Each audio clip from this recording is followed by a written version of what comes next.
Hello বন্ধুরা, কেমন আছেন সবাই? নতুন আরেকটা রিয়াকশন ভিডিওতে আপনাদেরকে জানাচ্ছি স্বাগতম। আশা করি সবাই ভালো আছেন। তো আপনাদের ভালোবাসা আমি ভালো আছি।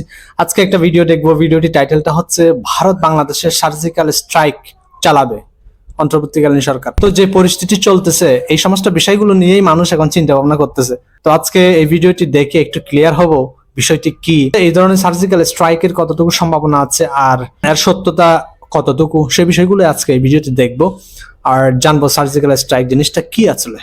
তো চলুন ভিডিওটি শুরু করি। Let's go. 1 2 3।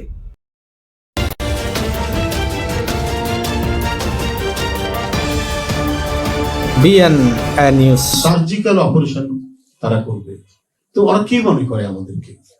আপনি সার্জিক্যাল অপারেশন করবেন আর আমরা হাত গুটিয়ে বসে থাকবো? আমরা কি বলে যে আঙ্গুল চুষতে থাকবো? এটা আপনাদের ভুল ধারণা। আপনারা ভারতীয় যে স্বাধীনতা সংগ্রাম, ওটা ছিল স্বাধীনতা সংগ্রাম 1947 সালে। সেখানেও হিন্দু মুসলমান সবাই একসাথে এই উপমহাদেশের স্বাধীনতা আন্দোলনের জন্য লড়াই করছে। গত শুক্রবার থেকে ভারতীয় বিভিন্ন গণমাধ্যমে বাংলাদেশে সার্জিক্যাল স্ট্রাইক চালানোর উস্কানি দেওয়া হচ্ছে। বিশেষ করে লালমনিরহাট বাংলাদেশ বিমান ঘাঁটি নির্মাণের বিষয়টি সামনে এনে কথিত সার্জিক্যাল স্ট্রাইক বা অপারেশনের কথা প্রচার করা হচ্ছে। ফলে সাধারণ মানুষের মধ্যে সার্জিক্যাল স্ট্রাইক এই শব্দ দুটো নিয়ে বেশ কৌতূহল রয়েছে।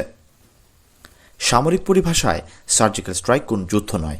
কোনো দেশের সেনাবাহিনী সার্জিক্যাল স্ট্রাইক নামের হামলা অতর্কিতভাবে চালায়। এ নিয়ে কোনো পূর্ব ঘোষণা দেওয়া হয় না। খুব অল্প সময়ে অত্যন্ত দ্রুত গতিতে শত্রুদের গোপন আস্তানায় বা দুর্ভেদ্য ঘাঁটিতে চালানো হয় সার্জিক্যাল স্ট্রাইক। হামলা চালিয়ে শত্রুদের ঘাঁটিগুলোকে গুড়িয়ে দেওয়ার পর সেনাবাহিনী আর ওই এলাকায় মোতায়েন থাকে না বা ওই এলাকা দখল করে না। হামলার উদ্দেশ্য সফল হলেই সেনারা নিজ ডেরায় ফিরে আসেন। সার্জিক্যাল স্ট্রাইক চালিয়ে শত্রুদের আটক বা গ্রেফতারও করা হয় না। মোদ্দা কথা, একেবারে সুনির্দিষ্ট লক্ষ্যে আঘাত হানাই হলো সার্জিক্যাল স্ট্রাইক। মানে শত্রুদের জায়গায় গিয়ে, যতটা সম্ভব কম রেখে শত্রুদের জায়গায় গিয়ে হঠাৎ করে অপারেশন চালিয়ে আবার কামব্যাক করা। স্ট্রাইকের মূল মন্ত্র হলো নিশানাকে নির্ভুলভাবে বেছে নেওয়া। এটা না হলে ওটা বা ট্রায়াল এন্ড এরর মেথড এখানে খাটে না। অবসরপ্রাপ্ত লেফটেন্যান্ট জেনারেল শঙ্কর প্রসাদ বলেন, এটি একটি জটিল অপারেশন। এ হামলা চালাতে খুব সাহস ও সহিষ্ণুতার প্রয়োজন। এ হামলা চালানো খুব শক্ত কাজ। লক্ষ্যমাত্রা অস্থাবর থাকে। এর অর্থ হলো লক্ষ্যবস্তুতে আক্রমণ চালিয়ে নিজেদের কোনো ক্ষতি ছাড়াই ফিরে আসা। এ দলের প্রত্যেক সদস্যদের নির্দিষ্ট কিছু দায়িত্ব থাকে। আচ্ছা, সার্জিক্যাল স্ট্রাইকের বড় উদাহরণ হলো পাকিস্তানের এবটাবাদে মার্কিন নেভি সিলের অপারেশনে রাতের অন্ধকারে নিহত হয়েছিল ওসামা বিন লাদেন। এইটা সার্জিক্যাল স্ট্রাইক ছিল। সর্বত্রই কোনো না কোনো সময়ে বিভিন্ন দেশের সেনাবাহিনী এই সার্জিক্যাল স্ট্রাইক চালায়। 2015 সালে মণিপুর রাজ্যে ভারতীয় সেনাবাহিনীর সদস্যদের উপর হামলা চালায় নাগা জঙ্গিরা। এরপরই মিয়ানমার সরকারের সঙ্গে কথা বলে সীমান্ত পেরিয়ে ওই দেশের জঙ্গলে ঢুকে জঙ্গি ঘাঁটিগুলো ধ্বংস করে দেয় ভারতীয় সেনারা। এর এক বছর পর ভারত 2016 সালের 29 সেপ্টেম্বর কাশ্মীরে সার্জিক্যাল স্ট্রাইক চালায়। গত 5 আগস্ট রাজনৈতিক পট পরিবর্তন, তার মানে ইন্ডিয়া অলরেডি অনেক দেশে সার্জিক্যাল স্ট্রাইক চালিয়েছে। সরকার কট্টর ইসলামী সংগঠনের অনেক নেতাদের কারামুক্ত করে দেয়। তাদের একজন আল কায়েদার সহযোগী সংগঠন আনসারুল্লাহ বাংলা টিমের প্রতিষ্ঠাতা জসিমউদ্দিন রহমানি। তিনি ভারতের শিলিগুড়ি শহরের কাছে অবস্থিত চিকেন নেক খ্যাত করিডোর বন্ধ করে দেওয়া, বিভিন্ন রাজ্যের বিচ্ছিন্নতাবাদী আন্দোলনকে উস্কে দেওয়ার পাশাপাশি দিল্লি দখলের ঘোষণা দিয়েছেন। আমি ভারতকে সাবধান করে দিচ্ছি, বাংলাদেশের দিকে খবরদার কুনজর দিবে না। বাংলাদেশ সিকিম ভুটান নয়। বাংলাদেশ 18 কোটি মুসলিম জনতার, তাওহিদি জনতার দেশ। এদেশ একটি মসজিদ। এটা আমাদের পবিত্র ভূমি। এদিকে যদি চোখ তুলে তাকাও, সে চোখ উপড়ে ফেলা হবে। এদিকে যদি পা বাড়াও, সে পা ভেঙে দেওয়া হবে। এদিকে হাত বাড়াও, হাত কেটে নেওয়া হবে।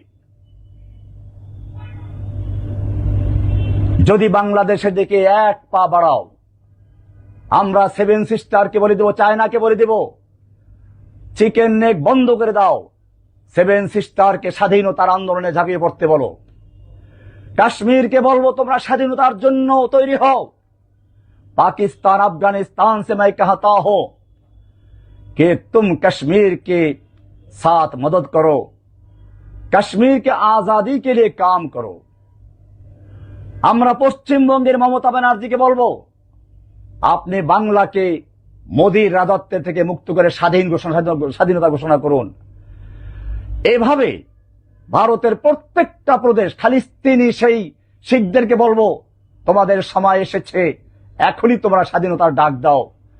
সারা অঞ্চল থেকে এই হিন্দুত্ববাদী আন্দোলনকে ধ্বংস করে দিয়ে, ভারতকে টুকরো টুকরো করে দিয়ে ইনশাআল্লাহ এই তাওহিদি জনতা দিল্লির মসনাদ পর্যন্ত আবার দখল করবে।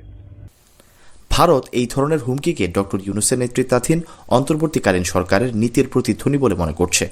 তাছাড়া পাকিস্তানের সঙ্গে অতিরিক্ত মাখামাখির বিষয়টি সন্দেহের দৃষ্টিতে দেখছে ভারত। সে কারণে ভারতীয় গণমাধ্যমগুলো সার্জিক্যাল স্ট্রাইক বা মিলিটারি অপারেশনের বিষয়টি সামনে এনেছে।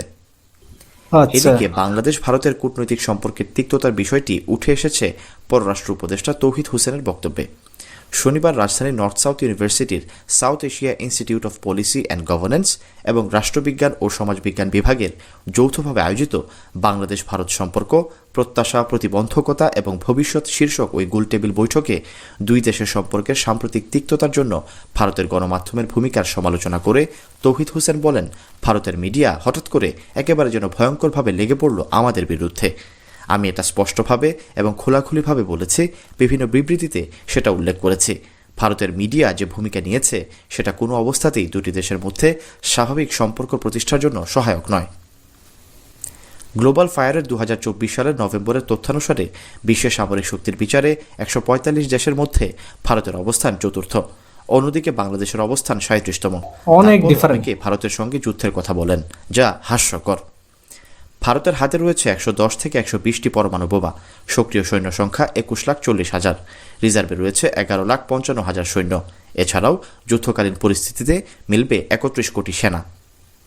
অন্যদিকে বাংলাদেশের সেনাবাহিনীতে সক্রিয় সেনা রয়েছেন আনুমানিক 1,60,000, বিমান বাহিনীতে রয়েছে 17,400, এছাড়া নৌসেনা রয়েছে 25,100 জন। ভারতের স্থলবাহিনীর হাতে রয়েছে 4,426টি ট্যাঙ্ক, সামরিক যান রয়েছে 5,681টি, রকেট আর্টিলারি রয়েছে 292টি। বাংলাদেশের সেনাবাহিনীতে ট্যাঙ্কের সংখ্যা 320টি, সামরিক যান রয়েছে 13,100টি। ভারতের যুদ্ধবিমান রয়েছে 2,216টি। এগুলোর মধ্যে রয়েছে রাশিয়ার তৈরি MiG-21, MiG-27, MiG-29, Sukhoi 30 MKE, Britain ফ্রান্সের তৈরি জাগুয়ার এবং ফ্রান্সের তৈরি মিরেজ 2000। পক্ষান্তরে বাংলাদেশ বিমান বাহিনীর মোট উড়োজাহাজের সংখ্যা 216টি। এর মধ্যে যুদ্ধবিমান 44টি, হেলিকপ্টার 73টি, পরিবহন বিমান 16টি ও প্রশিক্ষণ বিমান 85টি। বিশেষ অভিযানের জন্য রয়েছে 4টি যুদ্ধবিমান। ভারতের নৌবাহিনী 15টি সাবমেরিন, 15টি ফ্রিগেট, 11টি ডেস্ট্রয়ার এবং বিমান বাহিনীর জাহাজ 2টি। অপরদিকে বাংলাদেশ নৌবাহিনী রয়েছে ফ্রিগেট 7টি, করভেট 6টি, সাবমেরিন 2টি, টহল নৌযান 30টি এবং মাইন ওয়ারফেয়ার রয়েছে 5টি।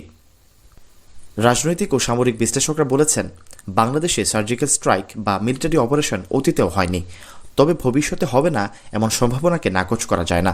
ভূ রাজনীতির প্রেক্ষাপট বিবেচনায় সার্জিক্যাল স্ট্রাইক থেকে ভারত সরে গেলেও অন্তর্বর্তীকালীন সরকারের আশ্রয় প্রশ্রয়ে থাকা কট্টর মৌলবাদীদের লাগাম টেনে ধরতে রাজনৈতিক, অর্থনৈতিক ও ধর্মীয় ইস্যুতে থিসিস, সিনথেসিস, অ্যান্টিথিসিস থিওরি প্রয়োগ অব্যাহত রাখবে, এতে কোনো সন্দেহ নেই। Syed Shakib, BNN news 24।